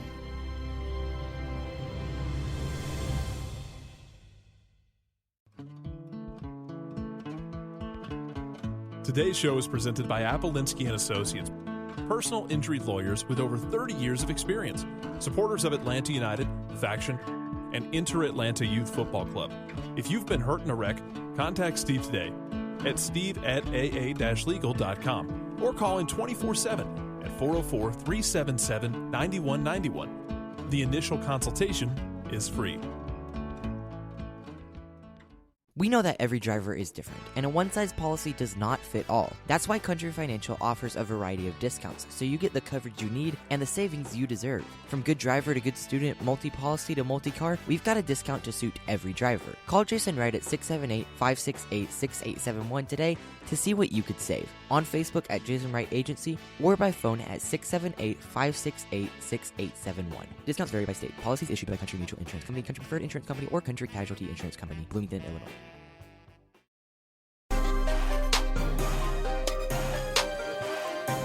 Welcome back. Soccer Down here, October 15th. Miles Robinson week to week, or depending on how you want to frame it, Doug Robertson's article at the Atlanta Journal-Constitution used the phrasing, being evaluated on a weekly basis. Official injury list for the game, which means 0, will be submitted to the league on Thursday. You don't have the same things like NFL. Questionable, probable. Well, no, you have that. That's the same, but it doesn't mean anything. Which I guess the NFL is the same, but don't they try to punish you if you either don't say somebody's injured and hold them out, or if you say that somebody's injured and they're not? It's the latter. If you're holding somebody out and they're not injured, the shield frowns upon that. If you're not mentioning a player injury and then it turns into something that, okay, we have to not have him be a part of the active roster, you can always bring somebody up from the 53. But if it's the other way, I'm talking about just the actual rules about the injury report. Like, New England's gotten in trouble for this. Yeah, fudging an injury report is frowned upon, yes. Yeah, and in MLS, nobody cares. I mean, there's players who have missed games due to injuries who were not on an injury report. There's players who were listed as out on the injury report who played. So it's not quite the same. Don't freak out about whatever the injury report says on Thursday. He's either week to week or he's being evaluated on a weekly basis, however you want to put it. He has not been ruled out for Saturday yet. Do keep that in mind. But it doesn't sound great for him to be available on Saturday. We don't know anything about the grade of the hamstring injury or anything like that. So I'm, like I said before, I'm shocked that something has come out and been said about it. I didn't expect that. That didn't seem like the usual, kind of MO here. And it makes you wonder that, okay, if it's being said, then which way are we leaning? Which way are we guessing? Is it subterfuge? Is it, oh, well, everybody knows he left the camp due to injury, so yeah, he's week to week. Let's just go ahead and say something. Or that, just let's go ahead and say something because it's out there. U.S. Soccer already said it. Or is it, let's overplay it a little bit, even though he's going to be okay. Or is it, look, he's week to week. That's what it is. Yeah, we've got a match coming up this weekend, so we will take this week to evaluate how Miles is doing. And I don't know exactly what the quote was, and that would be a very interesting question for everyone who's there. Was it he is week to week, or he is being evaluated on a weekly basis, or his status has not been established yet for this weekend? Or is it all of the above? And it's let's just confuse everybody. This is going to be fun. I think it's all of the above. But honestly, the way that I look at it, the old Big Show adage: if somebody's day to day, aren't we all? This same thing with me. It's like, all right, if you're week to week, aren't we all? If we get up on Monday morning and try to get to Sunday night, we're all week to week. So I just look at the evaluation going on between now and then. That Miles is going to get some of the best treatment around, and do not be surprised with one extreme or the other come match day. Joe Patrick quoted week to week in his tweet about it. So I would assume that's what was said. Who knows? Welcome to playoffs, as we've said many, many times. Nothing has been ruled out as of yet, so that would be my only word of caution is don't take more than what is actually said. Wait until there is a definitive word that he is not playing this weekend. It's a tough balance if you're a team at this point of the year, though. It really is, because you do have to balance that when you're a team like Atlanta that should get past New England and will have the next match at home and should win that because they've been very good at home this season. Can you afford to let him heal and be 100% fully healed up? Or if he's 75%, do you need to play him at 75%? That's really difficult. It's a really difficult time of the year for these types of things to happen. And U.S. Soccer didn't give you any more detail as to what happened during this. It was just in a post-match training session, according to tweets. We've seen video from far away. You can't really tell what happens. It's a hamstring. It's not like it's obvious that, oh, okay, there you go. You don't know what was going on. You don't know what the plan was. Nobody's asked. I don't think it came up in Berhalter's media availability yesterday. So we don't know exactly how it happened. We don't know anything behind it. But it is unfortunate that it is an issue at this point, and we'll have to wait and see about his availability for the weekend. But I think it's fair to be worried about it, just like it was probably fair to be worried about it when it was announced to begin with. We'll just have to wait and see what happens. I guess this has probably turned into an overreaction Tuesday, eh? Yeah. A lot of folks, KFC's in combination of thoughts. We'll watch a replay of the game tonight, getting home late as usual on Tuesday. I admit a little deflation in spirit, knowing Miles won't feature, but we don't know that yet. No, but no less Tuesday. That was talking about tonight. KFC's watching the game tonight on replay. Yeah, okay. Little deflation in spirit, knowing Miles won't feature, but no less interested in taking in the game when able. Not sure what would generate more interest in midweek. A game with Mexico at the Estadio Azteca, something like that. I mean, there are things that would. The midweek thing, I don't know. I think other soccer countries get up for big midweek matches. I think we can too. I think it's more of the just general malaise around the U.S. national team at this point. I do. I think that's it more than anything. It's not even CONCACAF Nations League. We don't get it yet. It's not, we don't really rate Canada. It's people are not excited about this team right now. I mean, the crowd in St. Louis wasn't great for Uruguay. There wasn't a lot of excitement about that one. There's just not a lot of excitement, and it's understandable. And it's something that the Federation and the team are going to have to work on to increase the level of excitement. And if that means they've got to have better marketing to sell these stories, do it. I mean, you can't guarantee the results. You can't control the message and the stories you're putting out there. You need more, just something. Give me something meat to get excited about this for. I'm just kind of reaching. And I shouldn't be, not for a game like this. Shiva says, based on some stuff I've read from post-match interviews from New England players and coaches, I don't think New England will sit back. They'll play us and try to win the duels. They'll try to shut down Gressel and Joseph, and I have a feeling PT will start. It's a lot of feelings. I don't think New England has the strength and defense to sit back.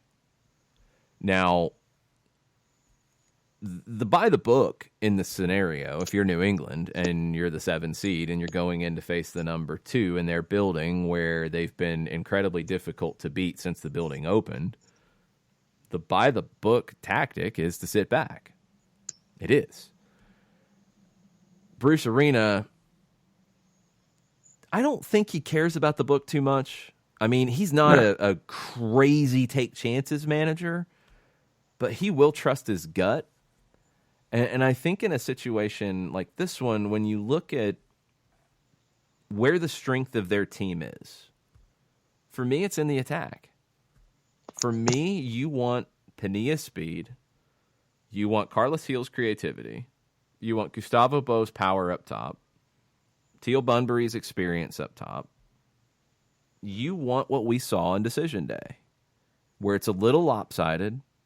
I mean, I felt like it was a 4-4-2 with two holding midfielders. Carlos Heel came in off the right to tuck inside, and Brandon By, the right back, bombed forward. The left side looked more traditional because Jalil Anibaba, the left back, is primarily a center back. He's not bombing forward. He's going to stay at home. You want Christian Pania to get forward with his speed. It's a 4-4-2 on paper at the start that turns into a lopsided formation because of By having the whole right side to work with, Heel coming inside, Pania pushing up high, where it's almost like a lopsided three up top with your two forwards and Pania off to the left. By's in behind a little bit with Heel, who's come inside. Your two holding midfielders, Zahibo and Caicedo, sitting behind, protecting your back line of a lopsided three. Now, what that means is you have the opportunity to attack in behind Brandon By because he's going to go forward. You can get in behind him, but they're also going to look to create double teams on that side when Heel drifts back over to combine with By.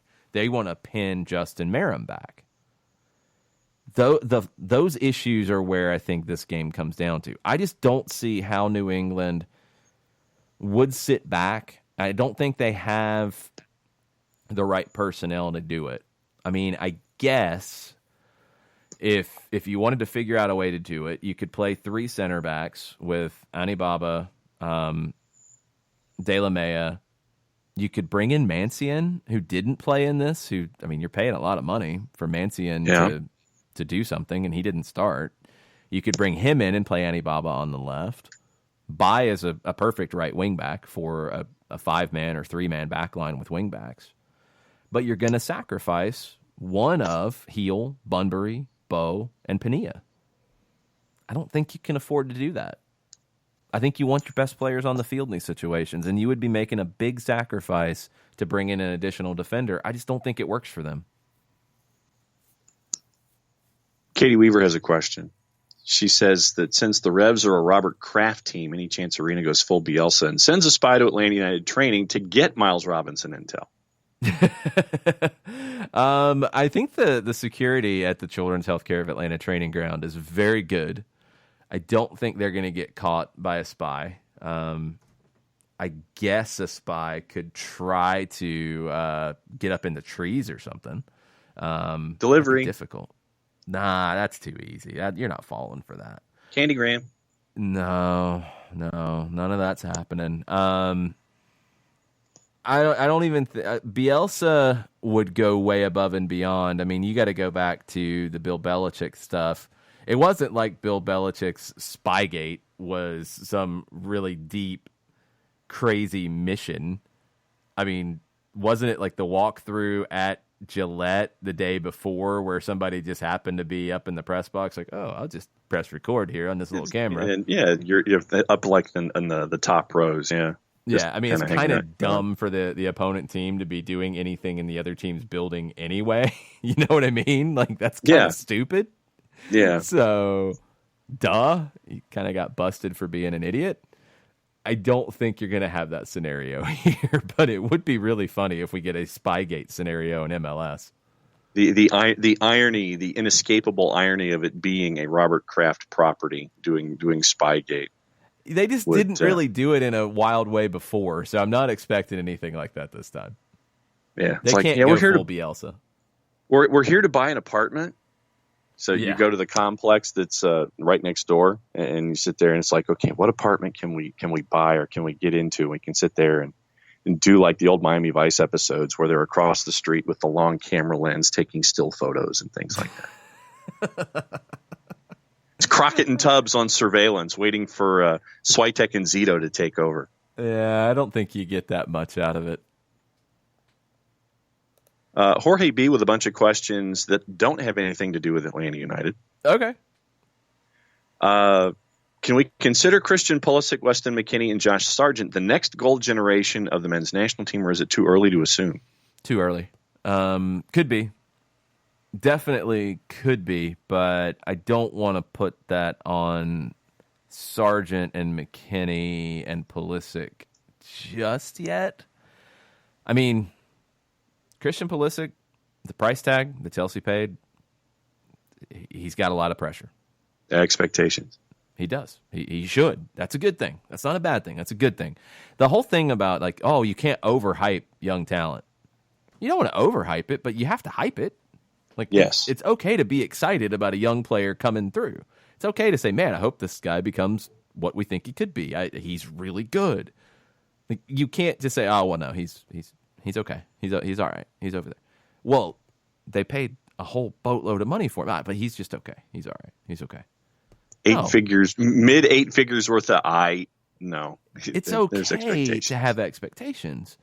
Do you think that in any other major soccer country in the world, there's a conversation about, like, oh, well, we don't want to overhype this guy. No, we don't want to do that. Let's talk down the acquisition. Stop. Nobody was talking down anybody in Argentina. Nobody in England's talking down anybody. Nobody in Germany's talking down anybody. You know, there are steps in development. It is a process. It doesn't happen overnight. It's okay. That's why I don't want to put a golden generation on these three just yet. I don't think they've done enough to say that that's the case. I think maybe the next group coming, there's players in that could be part of a golden generation. You could include Serginho Dest in this golden generation if he decides to play for the U.S. There's others. I don't know if you want to put that on these three just yet. I think right now, what you want to see with these three, you want to see them become the core of the national team. That's what you want to see.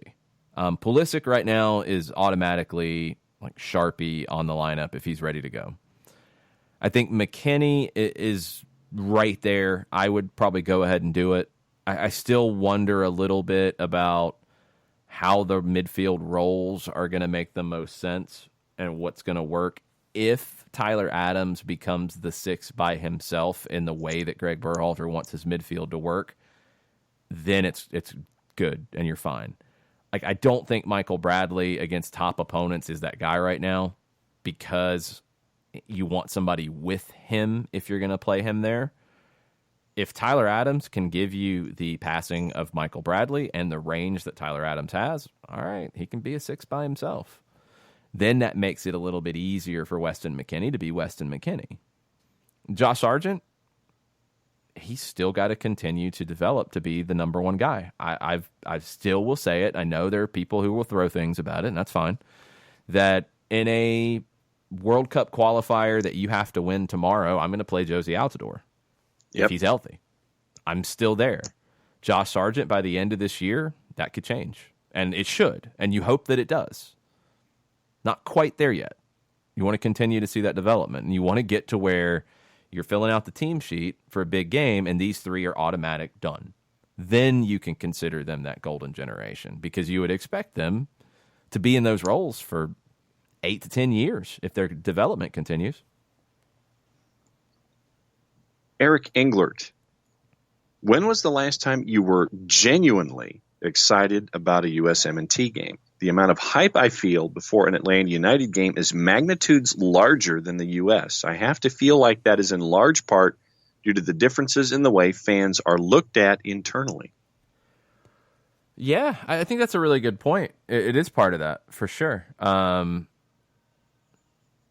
think just the nature of the day-to-day of having a club to follow and everything that goes around it plays into it. I mean, when you're seeing your team up close and personal 20 times a year and then following them on the road too, you have a different feeling than the national team that you see on TV 10 times a year, maybe.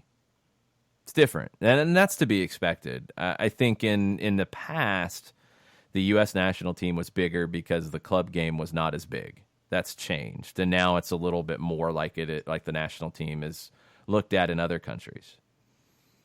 I do agree that the federation has to work harder to make fans have that feeling. I don't think they do enough, and I don't feel like they treat U.S. national team fans, I don't think they treat them like clubs treat their supporters. It's different, and the national team should have that feeling. I mean, it's kind of the whole point. It should have a more personal feeling. I hope they figure that out at some point. I really do. John Nason wants to know if there's any chance you think Atlanta United goes $70,000 for a potential midweek Eastern final on short notice. Yes. I think they do. I absolutely think they do. I think if the ticket sales are there and it's on short notice and people are buying up tickets, they open it up. I don't think there's any problem with that. And what we have left on the board is a Sam Kerr question from Katie Weaver and the question of the day, I guess the QOD from Jorge B. about international players. You want to go to break, do news and notes, and have that at the tail? That sounds like a plan. We'll be right back. A ranger station. I'd like to report a bear hug. Okay. I put out my campfire and Smokey Bear hugged me. So you drowned the fire, you stirred it, drowned it again, and felt that it was cold? Uh-huh. Yeah, he's just letting you know you did good. Bear hug from Smokey Bear. Status update. I'm gonna let you go now. There are many ways to start a fire, but one sure way to put it out.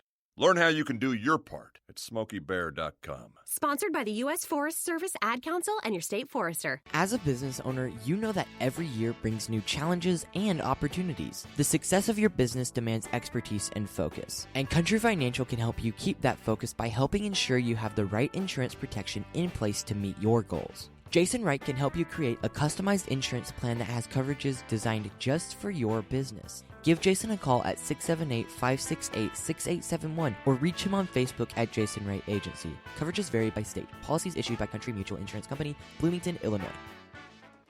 This is what matters. This is beyond X's and O's. This is the difference mutual respect makes. This is what character looks like. This is what defines us in Georgia. This is sportsmanship. School sports. It's not the outcome that matters most, but the way the games are played. This message presented by the Georgia High School Association and the Georgia Athletic Directors Association.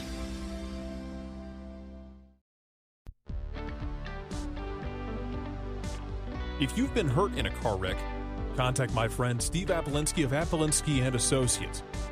He's been representing individuals for over 30 years throughout Georgia and Alabama. Email him at steve@aa-legal.com or call him 24/7 at 404-377-9191. The initial consultation is free.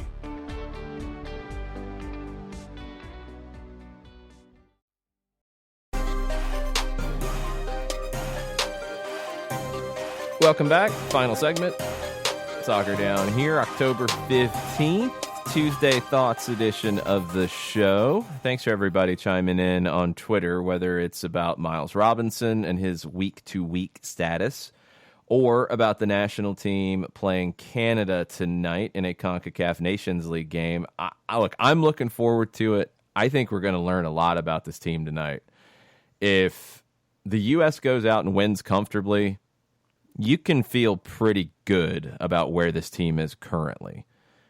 If they go out and they have to battle, I don't think that necessarily means you feel bad about where this team is. It depends on how it goes. I think Canada's really underrated. Yep.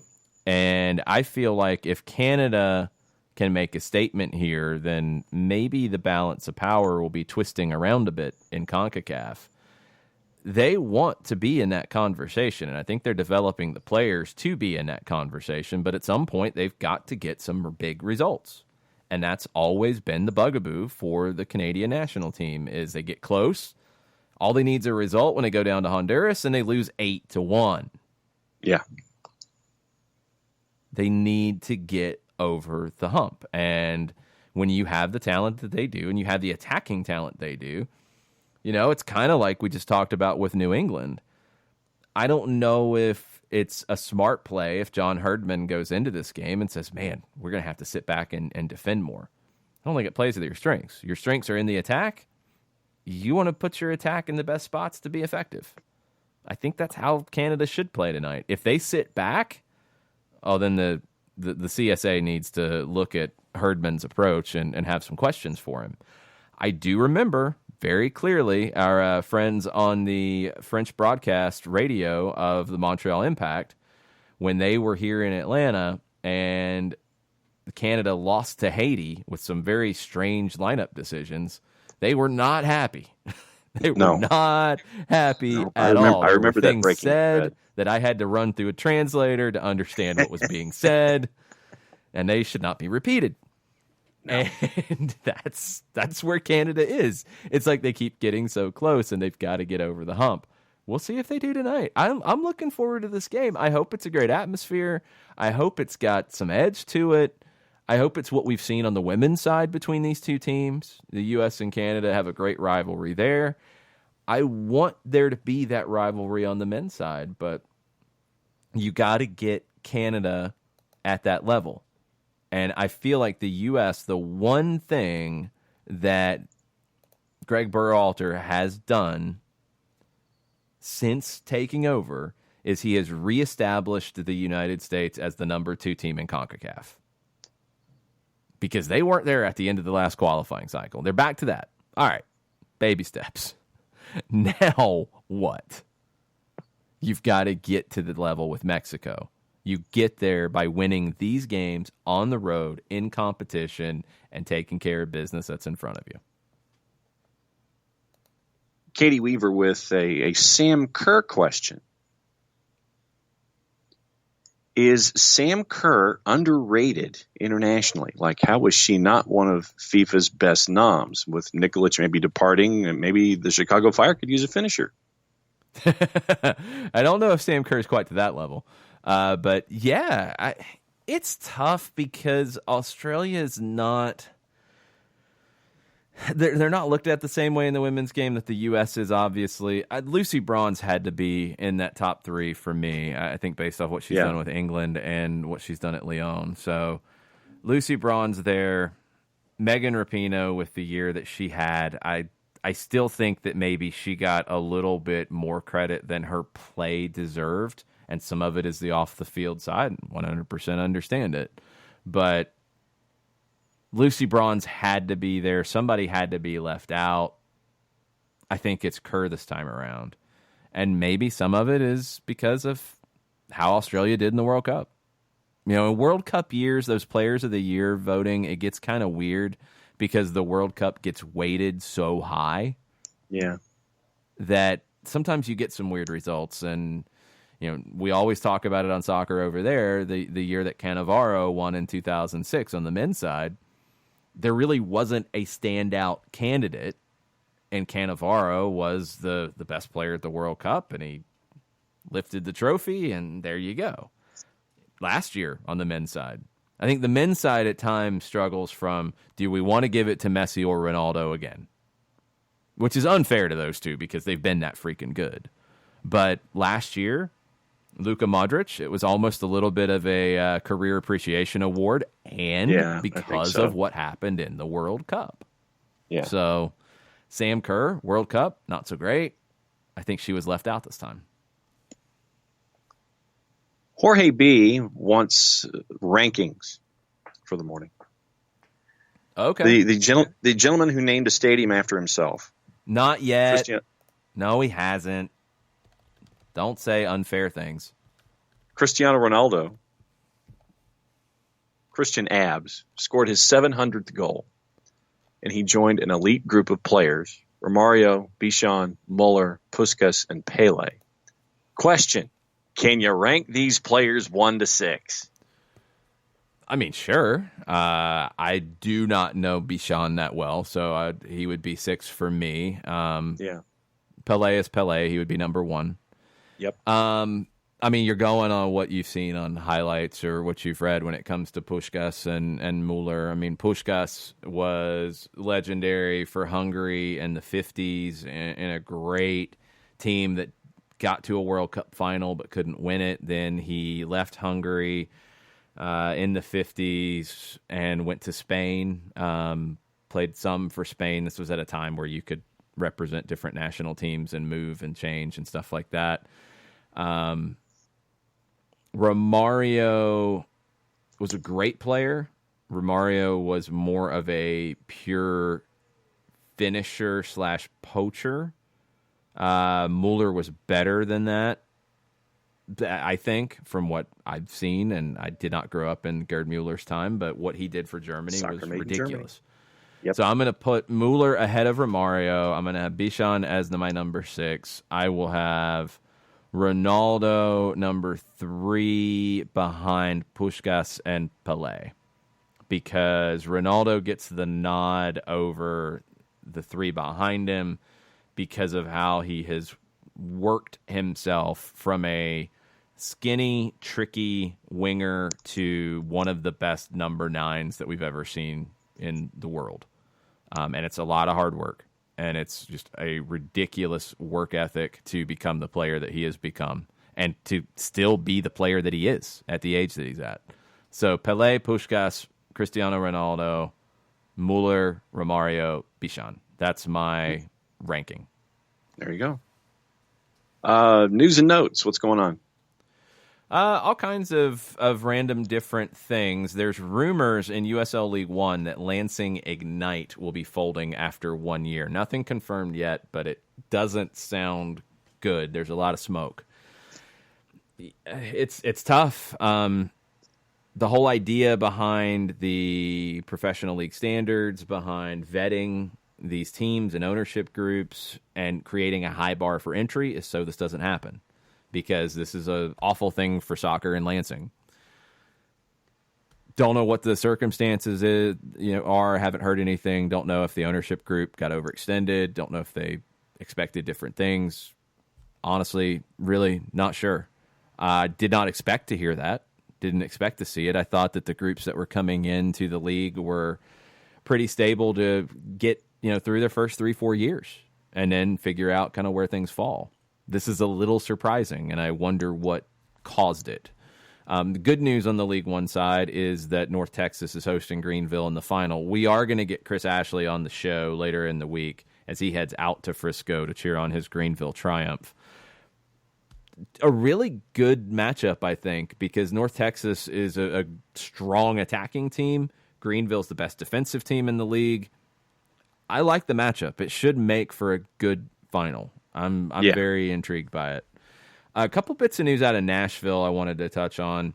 The supporters groups in Nashville, there's 5 of them. They have come together under a collective called the Backline. And kind of a cool bit of terminology with the Backline. I mean, obviously you get the soccer connotation, but there's a musical connection as well. And in Nashville, you've got to have anything you can that's going to tie into the Music City scene and all of that. So I like it. I like that they're working together at an early basis. I think that should help. I still want to see how Nashville continues to develop. It's felt a little bit like the city is waiting for MLS. It's kind of in a little bit of a holding pattern. I think the support in USL has been very good, but I feel like it's going to blow up next year once MLS comes to town. The team also has hired Jamie Smith, former academy director at FC Delco, former Colorado Rapids player, former Celtic player. He's going to be their academy director.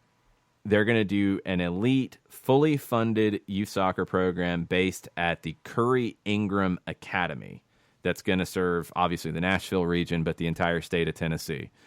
They are launching their U12, their 2008s, their U12 age group team that's going to play in the Generation Adidas Cup over Thanksgiving weekend here in Atlanta.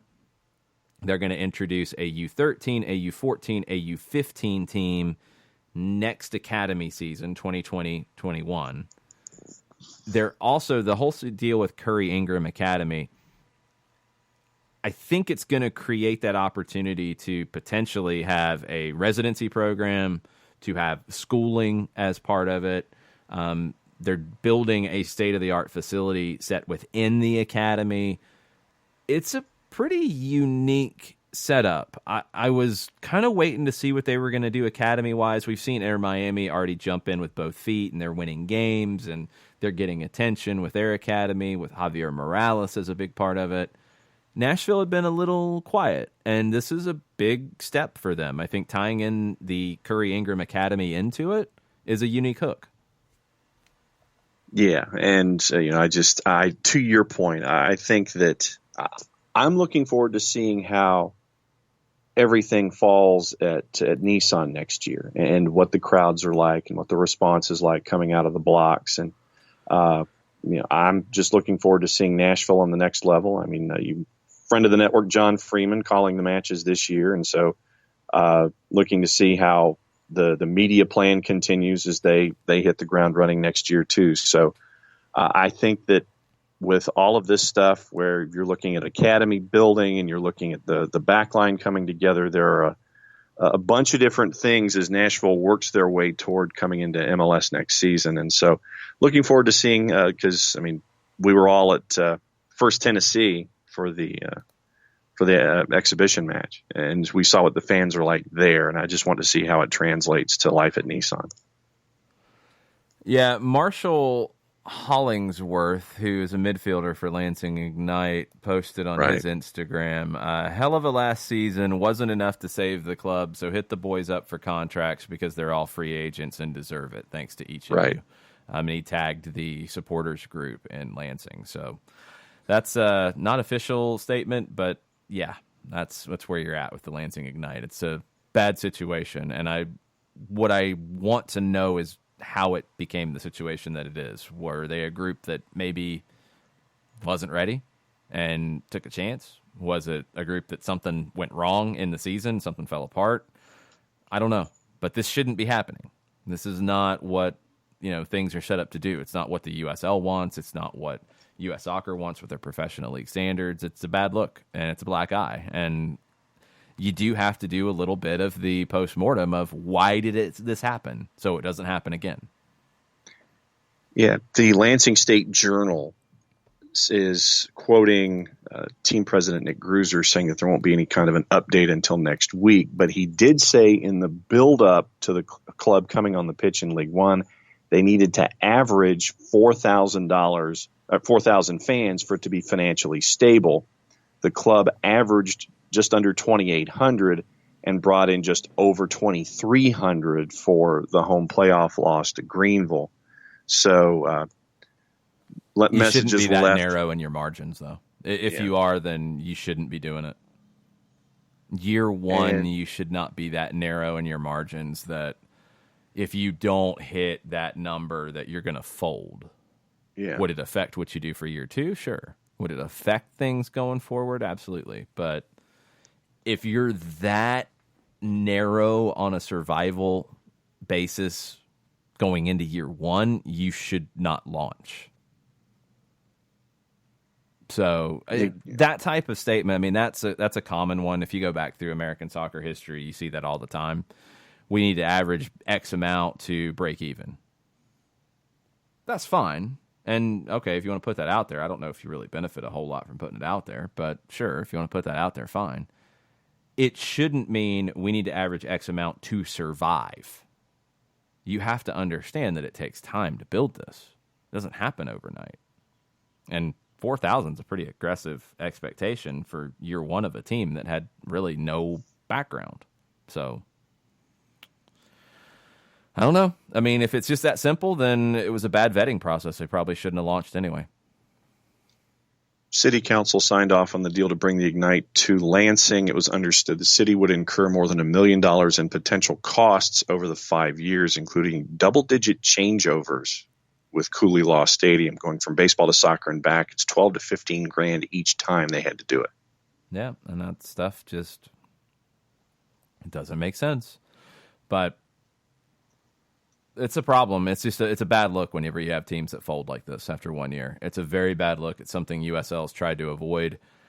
I don't know if this was an overreach or something fell through. I have no idea. I'll be really curious to hear what people have to say after this gets officially announced, and it sounds like it's all but official at this point.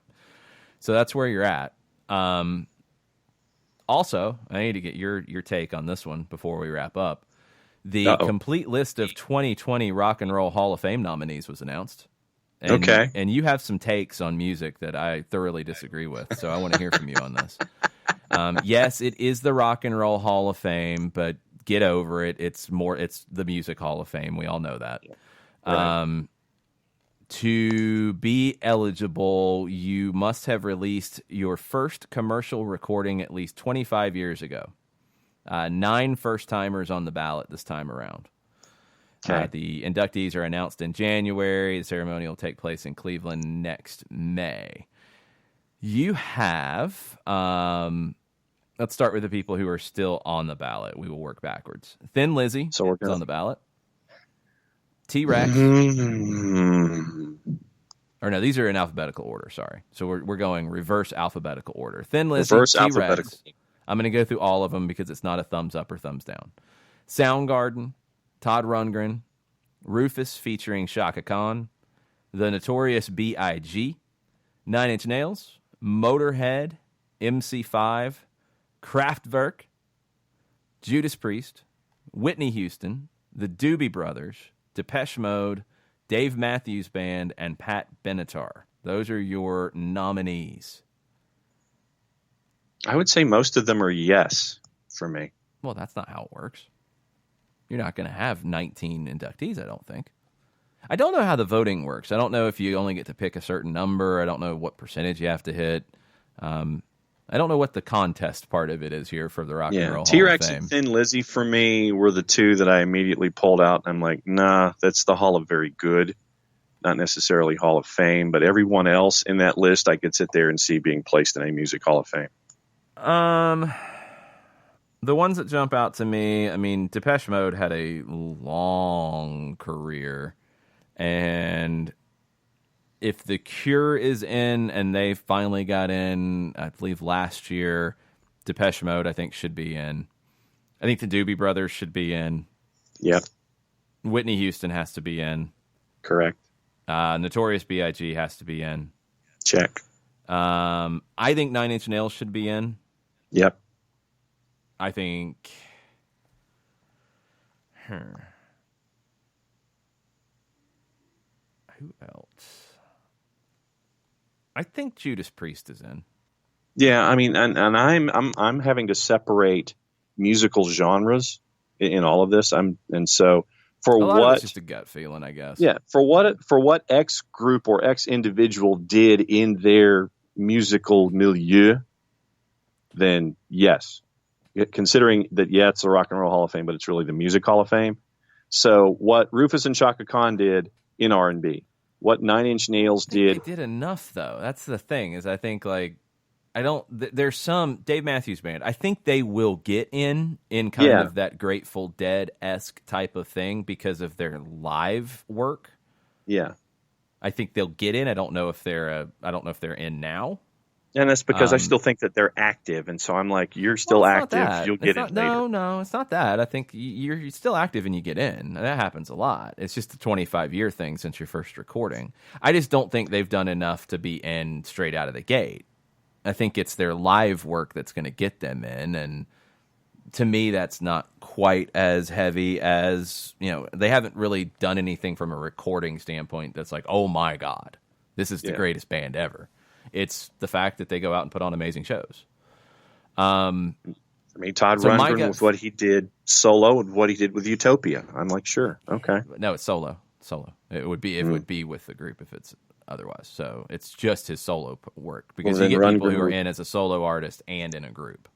Yeah, then Rundgren for me would be Hall of Very Good. He would be in if it was Rundgren with his work with Utopia. See, I mean, Soundgarden, I don't quite put them there. They'd be very close. I don't. Yeah, given the choice of 9 Inch Nails or Soundgarden, it's 9 Inch Nails. I think 9 Inch Nails had more of an influence on music as a whole. I think Soundgarden is very good. I don't think they're quite at this level to get in, or they're not going to get in straight away. It's going to take a little bit of time. For me, out of this list, I'm going Biggie, I'm going 9 Inch Nails, I'm going Judas Priest, I'm going with Whitney Houston, I Doobie Brothers just feel like a Hall of Fame artist to me, and Depeche Mode. Yeah. I might be wrong Body on of Doobie work. Brothers, but I think they get in. I'm sure they've been on the list for quite a while, but I think they get so in. they would be your Veterans Committee vote? Kind of, yeah. I mean, out of the ones that I think have been on the list for a little while, I think they deserve to get in. Yeah, just body of work and how seminal a rock group they were in the 1970s and then in the 80s, with Michael McDonald and without Michael McDonald. They're in for me. And I love Pat Benatar, but I'm not sure if she's in the Hall of Fame yet. It might take more time. Yeah, I mean, with what she did in the 80s, I mean, she was like, I'm trying to think of who had a good sports career over a certain number of times, like a Terrell Davis. Terrell Davis for me with the Denver Broncos, and he had that flash for that X number of years, and then obviously injuries and everything cut it short. But it wasn't a sustained career of rushing. It was 6 years of quality with a lot of playoff stuff for Denver. That's how I would view a Pat Benatar. We shall see. There's your Rock and Roll Hall of Fame down here discussion for the morning. We'll be back tomorrow with Wall Pass Wednesday, recapping U.S.-Canada, looking more and more forward towards the weekend with the MLS Cup playoffs getting underway. Lots of different writers and pundits are releasing their bracket predictions, and there's some that are really weird. So we'll get into all that tomorrow on the show. Thanks, everybody, for listening. Thanks for chiming in on the Twitters. Mucha plata, y'all. Buy your scarves. Mucha plata, y'all.